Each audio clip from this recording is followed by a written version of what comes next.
Tara, wala na patumpik-tumpik pa dahil ngayong araw na ito ay gagawin natin sa bahay yung trending sa Thailand na thick ice chocolate. Tara, simulan na natin. Pero syempre tayo ay Pinoy at mahilig talaga tayo sa mga jelly kaya nagdagdag pa ako dito. Sa maliit na kaldero ay pinag-combine ko dito yung ating agar-agar powder, asukal at tubig. Sa kulay naman, mas maganda kung color black yung ating gagamitin. Kung wala nga pala kayong agar-agar powder, pwede tayong gumamit ng gelatin powder, doblehin nyo na lang yung amount.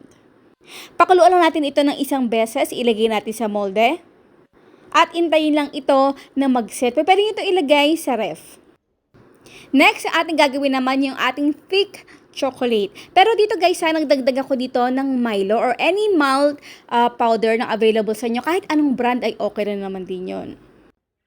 At syempre para mas ma-enhance pa ang chocolate flavor nito, ay nagdagdag ako ng unsweetened cocoa powder. Ilagay natin dito yung ating condensed milk at haluin natin itong maigi.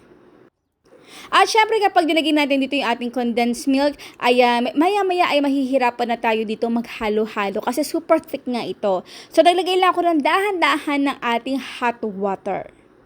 So wala man tayo dito eksaktong measurement dahil tatansya-tansyahin lang natin ito. Yung right consistency nga pala ay dapat thick talaga. Pero kung makikita nyo dito medyo nalalabnawan pa kayo, okay lang yan kasi hot water yung ating nilagay at maya-maya ay lalapot talaga to. Especially kapag ito ay nilagay sa ref or lumamig na. Ayan, at medyo nag-set na talaga yung ating jelly. Sa paghiwa naman ito ay depende na yan sa inyo kung gano'ng kalaki o kaliit at anong shape. Pwede tayo gumamit dito ng pangkayod ng buko. Pero ako gusto ko yung parang kasing laki lang ng large size ng sago. At nga pala kung gusto niyo ng mas makunat pa dito, ay pwede tayo magluto ng boba o yung black sago. Pero yun guys, medyo matagal talaga ang pagluluto nun.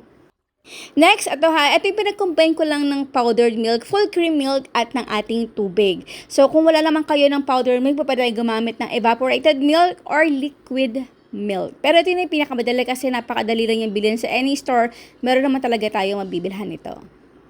So guys, napakagandang negosyo nito, especially ngayong summer. So pwede talaga itong gawin sa bahay na nakikita lang natin sa social media. Nakakatakam talaga, diba? Sa aking ginamit na yelo, pwede tayo gumamit ng pangkudkud ng yelo kung gusto nyo ng mas pino pa. Pero ako gusto ko yung ganito lang kalalaki. O diba, napakadali lang talaga. Basta't make sure na halong-halo ang inyong cocoa powder, Milo at ng ating hot water. Para smooth. O, diba? Napakadali lang. And now is done, our thick ice chocolate. Aba, syempre, bago tayo magtikiman portion, ang tanong ni Mama Shirley, ano yung nilagay natin dito sa topping sa ating napakasarap na thick chocolate ice? Ang inyong sagot, syempre, sa comment box section.